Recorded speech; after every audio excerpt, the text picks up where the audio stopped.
আজকে আপনাদের সাথে একটা টপিক নিয়ে আলোচনা করব, সেটা হচ্ছে যে ভিডিও দিচ্ছেন, ভিউ আসছে না। নতুনদের এই সমস্যাটা সবচেয়ে বেশি ফেস করে যে তারা 2-3 দিন ভিডিও দিচ্ছে, ভিউ আসছে না বা সাবস্ক্রাইবার বাড়তেছে না।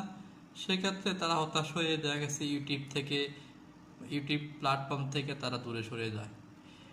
আসলে সাধারণত আগে আমাদের বুঝতে হবে যে যে টপিকের উপর আপনি ভিডিও বানাচ্ছেন ওই টপিক অন্যরা কিভাবে পোস্ট করছে, অন্যরা কিভাবে ভিডিও আপলোড করছে, তারা কিভাবে হেডিং ব্যবহার করছে, তারা কিভাবে কিওয়ার্ড ব্যবহার করছে, ট্যাগ ব্যবহার করছে, হ্যাশট্যাগ কিভাবে ব্যবহার করছে, আগে এটা নিয়ে একটু অ্যানালাইসিস করবেন এবং তাদের এগুলা ক্যালকুলেশন করে দেখবেন যে তাদের কোন কিওয়ার্ডটা বেশি রিসার্চ হয়েছে, যে মানুষ কিভাবে লিখলে কোন শব্দটা কিভাবে সার্চ করে।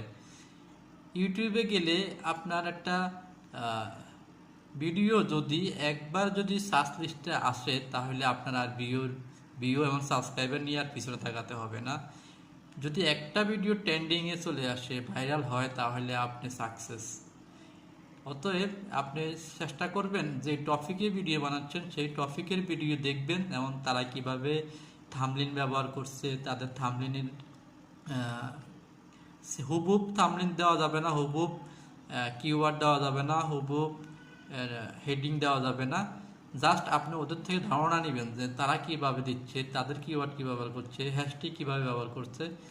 ঠিক ওইটা অ্যানালাইসিস করে যেই শব্দটা যেভাবে সার্চ করলে যাতে আপনার ভিডিওটা আসে সেইটা অ্যানালাইসিস করেই ইউটিউবে ভিডিও আপলোড করবেন। দেন আপনি সাকসেস হবেন, সফল হবেন।